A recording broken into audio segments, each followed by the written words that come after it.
MysteryWire.com, home of the unusual and unknown. From Area 51 to the paranormal, it's your source to the most vetted UFO stories and special investigations in the world. Take a journey into the universe of MysteryWire.com.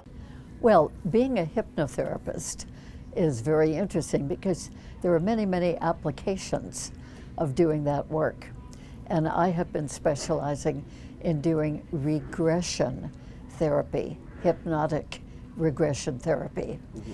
And within that work, I have mostly, since 1991, I've been regressing people to the details of their extraterrestrial encounters. I've also done a lot of past life regressions as well, and regressions for other purposes. But since 1991, I have been working with 2,040 or 2,050 people who've all wanted to know, have they had extraterrestrial encounters when they have had lots of clues that they have had them. And then also many people have come to me knowing that they've had encounters with these beings. And usually in any encounter with an extraterrestrial, the person is only aware of the first minute or so, or very few minutes of the experience. And then they are what we call switched off. And that means that they're just made to be not conscious of the rest of the experience. So the wonderful thing is that with the regression work, the subconscious part of the mind, which has recorded everything, even whatever the person was not consciously aware of, the subconscious part of the mind in the regression will yield that information. So in other words, if a person wants to remember an ET experience, we start at the beginning with the clues that they had that an experience like that was beginning. Mm-hmm. And then we go right through moment by moment by moment, as if the person is reliving it rather than looking back at it. Yeah. It's much more effective if they can have the sense of reliving the experience. And they keep reliving the experience beyond what they had consciously known about. So we'll go through the whole encounter, which might have taken an hour, hour and a half, 2 hours, depending on the situation, and right back to where they are returned and go on with the rest of their night of sleep or the rest of their day, if it was a daytime encounter. And then they really know what happened.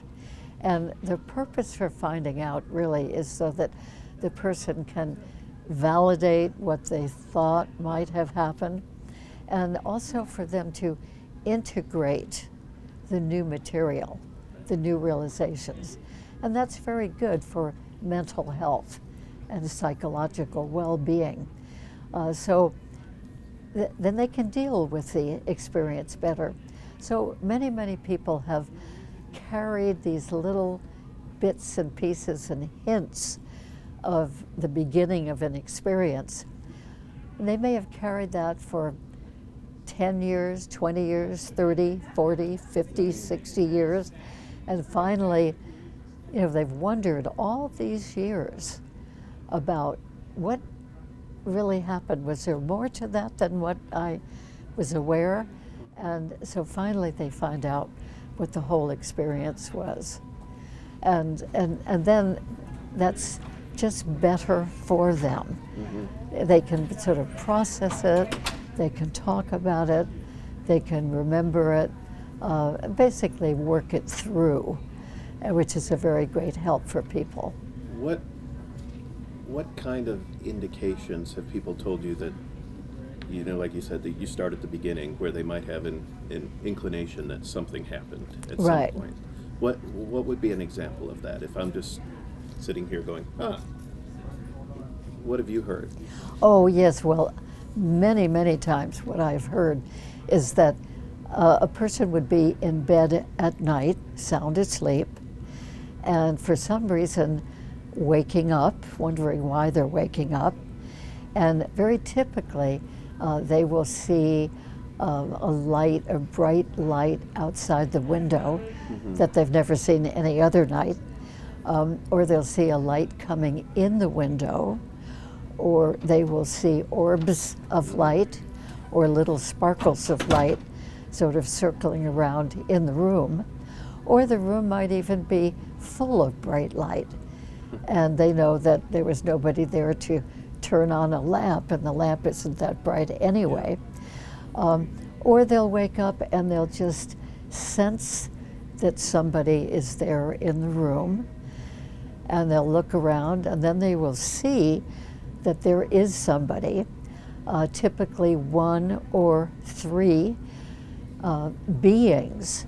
So they will notice that they're not people, but they are upright beings of some sort. They might be short beings, or medium tall, or tall beings, or a combination of different size beings.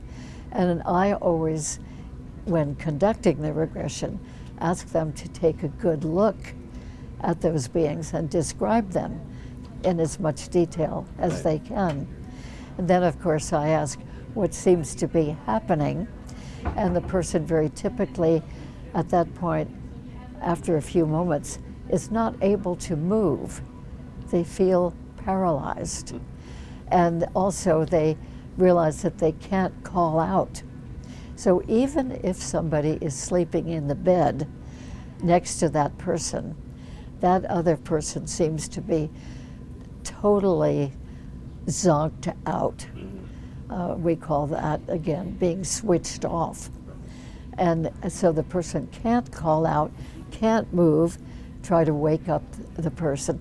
And the person seems to be really deeply asleep. That person is not being harmed, but is just totally made to be completely not aware that all of this is happening. During the sessions where you have people recounting what's happening, is it ever traumatic for them to do this, or do you find that it's mostly a pleasant experience? Well, the experiences vary tremendously. Sometimes people go through parts of the experience that they're not happy about at all. They might find themselves lying on a cold, hard table in a different environment, not in their room. And they seem to be having some kind of medical examination going on. Very frequently they realize they don't have clothes on. And so the beings who are usually standing around that table, of various types of beings, they might be taking skin samples, or poking or probing or testing something, or doing gynecological work or genital work with a male. And so some of them seem to be very busily involved in a hybridization program, taking eggs from the women and sperm from the men.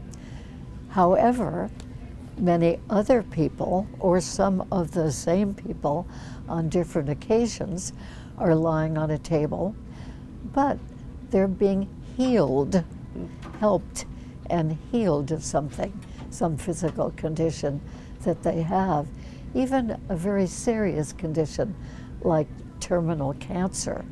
People have been healed, usually by light being used in some sort of way by the beings. So among all the people I've worked with, there are many procedures that have been noticed in this work. Sometimes there's a proctological testing, which of course nobody likes at all.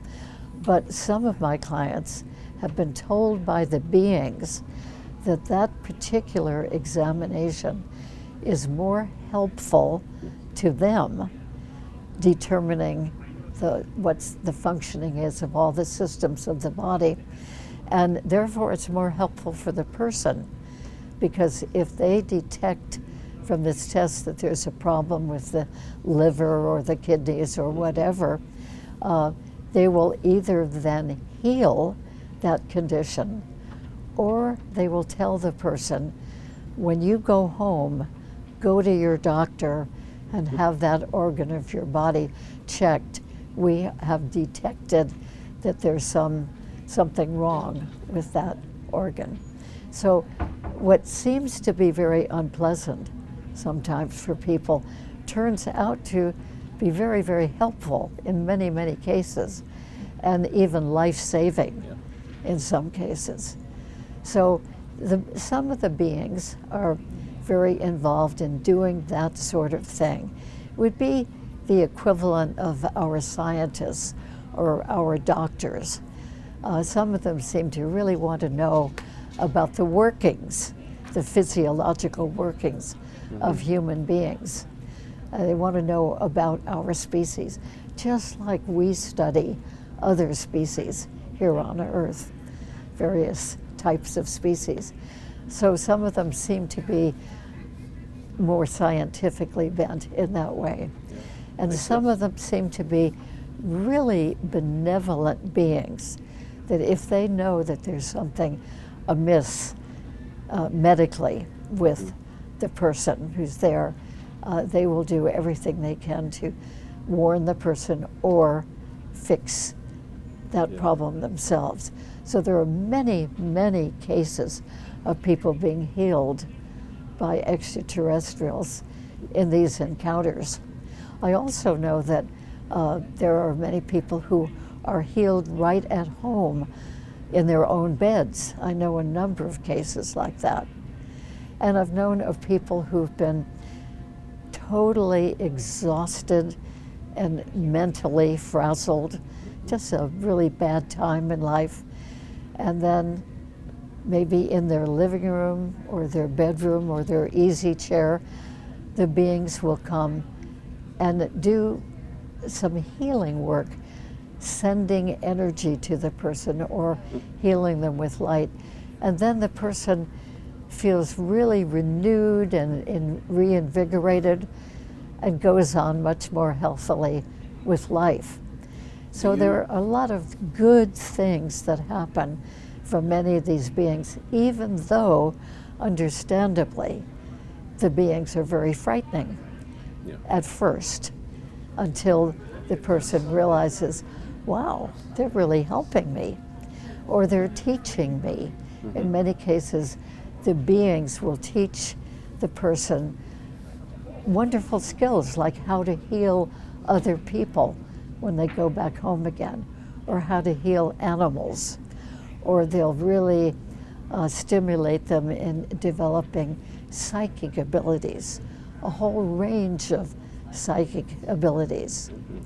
Or they will establish a channeling relationship so that the person back home can receive lots of information from them. And it's always new information that's very helpful. And the beings, so many of them, know an incredible amount about us and about what's going on Earth. And they know a lot about the ecological problems, the climate change problems, and pollution, and nuclear armaments and capability that we have. And they're very concerned about planet Earth continuing. They can see that we are slowly but definitely ruining this beautiful planet. And a lot of them are full of concern about that and are warning people whom they take. You know, go home and work for climate change. Go home and work for reducing pollution.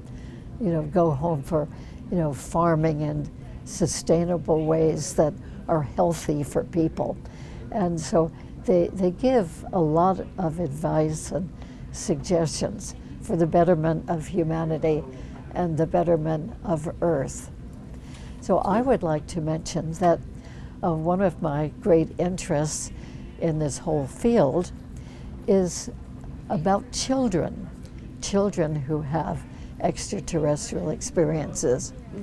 And most people who have experiences with extraterrestrials, it turns out, have begun those experiences when they were children, or even when they were infants.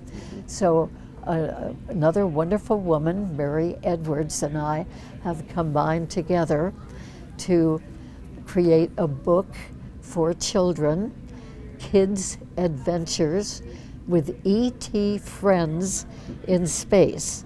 So this is a book of pictures of various kinds, and we have 18 different scenarios of different things that children actually, for real, experience, some children. It is estimated that there are millions of people in the world who have been having these extraterrestrial encounters. And of course, among those millions are a few million children. But children typically have no one to talk to about the visitors who come and take them away.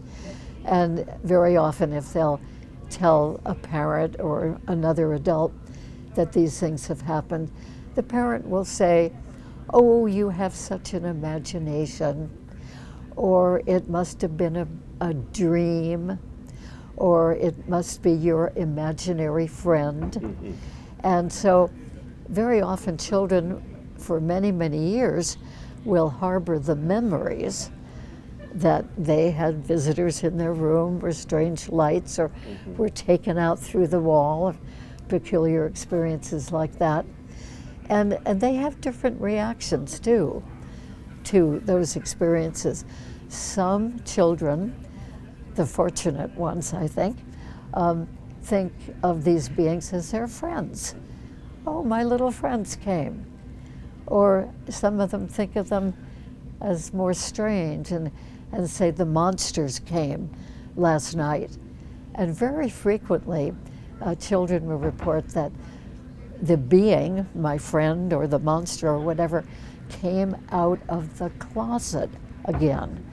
And even adults sometimes report that. The beings seem to come out of the closet. We don't really know what that's about. Or sometimes they'll see them come in through the window, or just simply be there magically in the room without knowing how they came in. So it's a great mystery, usually, to people who experience these things. And again, the more that people can know what has happened to them, the better off they really are. And these experiences can begin anywhere. They can begin when a person's walking along a sidewalk, or walking along a beach, or having a picnic on a field, anywhere outdoors. They can even be in a crowd of people. I know of one woman when a college student was in a home having a party with people.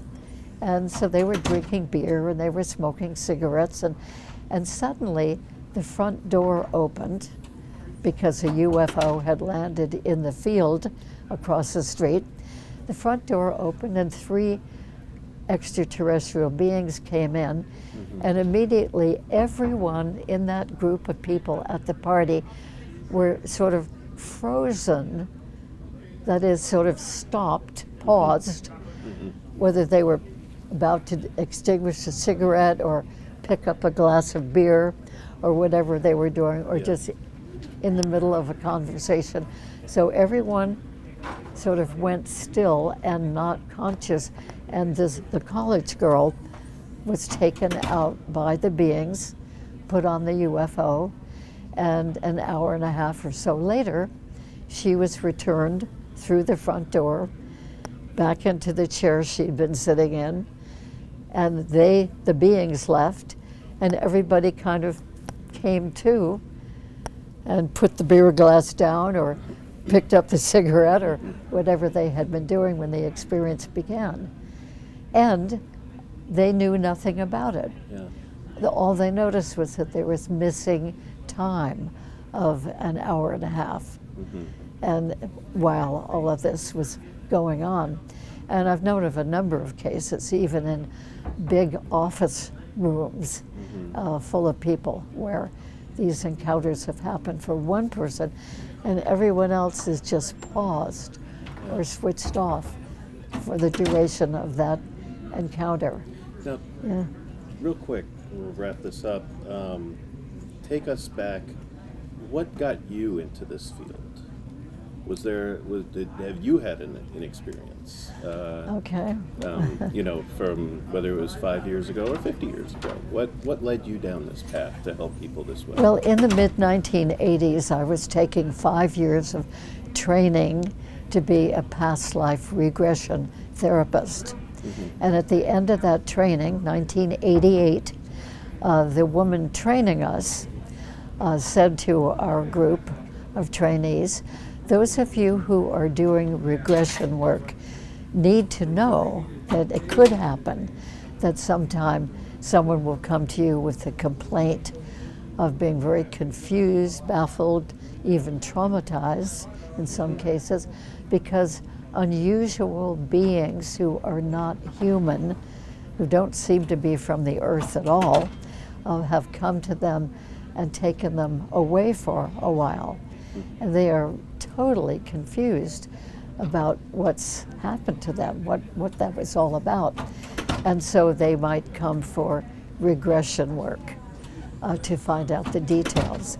So that was in 1988, and it took me 3 years to try to find verification for these kinds of visits actually happening. Abductions was the word that was used mostly. Extraterrestrial abductions or alien abductions. And also, I really hadn't thought that UFOs were real up to that time. And I wanted to find out if people really were seeing these craft. So after 3 years, I had gathered a lot of reports and evidence that this was real. And one day I decided, I could handle this if anybody ever came for this reason. And 2 hours later, I met a person who asked me to work with her daughter. She was my first experiencer client. And that work was very, very successful in bringing out the details and facilitated her changing from being full of dread, terror, trauma, to actually feeling privileged and proud to be chosen by these beings, quite a variety of beings on different occasions who were coming and taking her away. And she had been healed twice by the beings. One time of a very severe ear infection. They came, healed her right in her bed in her own home. And another time she was running across a field away from a blue beam of light from a silver craft up above.